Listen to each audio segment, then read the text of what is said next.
The only possible attitude toward out-of-control desire is a declaration of all-out war.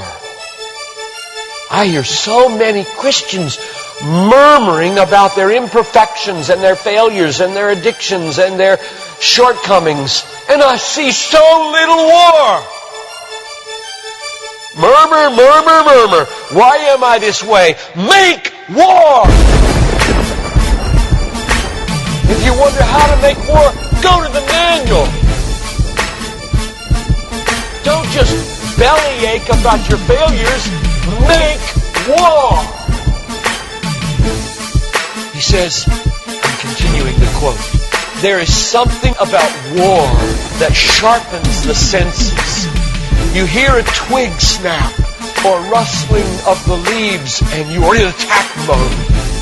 Someone coughs and you are ready to pull the trigger.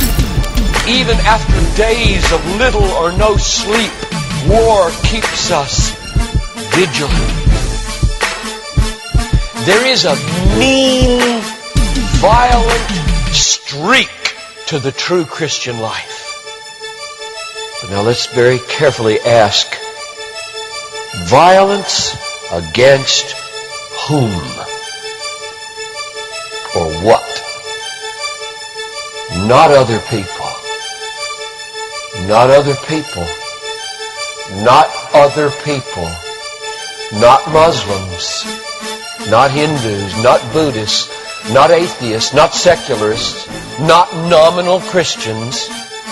Not wives or husband or children or ornery bosses.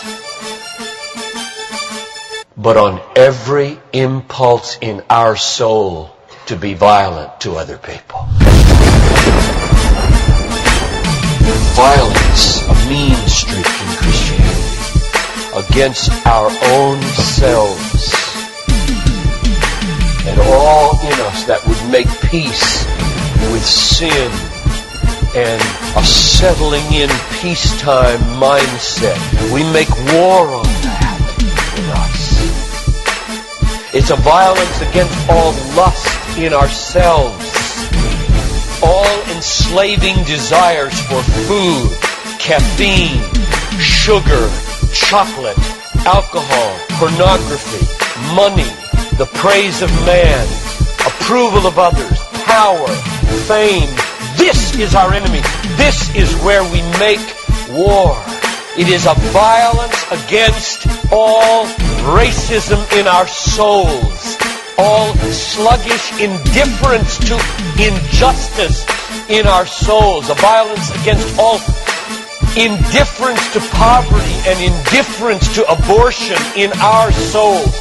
Did you know that in the warfare of Romans, Satan doesn't show up until chapter 16.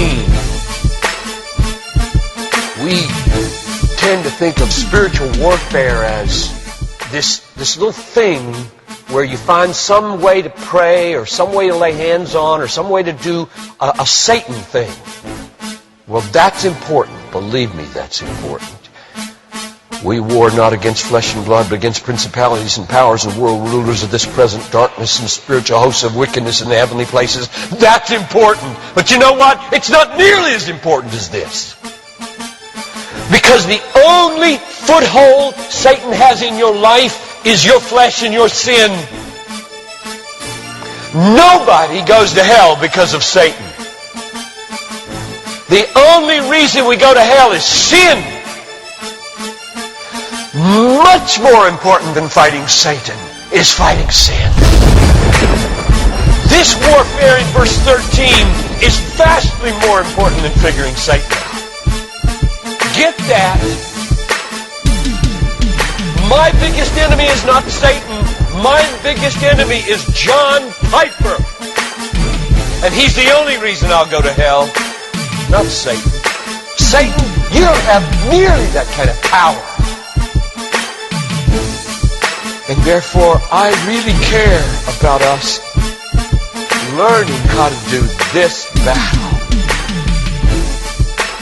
Christianity is not a settle in, live at peace with the world the way it is religion. Like most Christians live their daily lives. Verse 13. If by the Spirit you kill. There's a mean streak in Christianity, and it's not against anybody else but ourselves. In fact, it's against the meanness of ourselves against other people. If you feel like you're a mean person against others, a harsh person, a critical person, you know your problem? You haven't learned to make war. You haven't learned to be mean. You haven't learned to get violent against your violence, against your meanness, against your critical spirit. And you complain of it, talk about it, but have you made war 24/7 against it?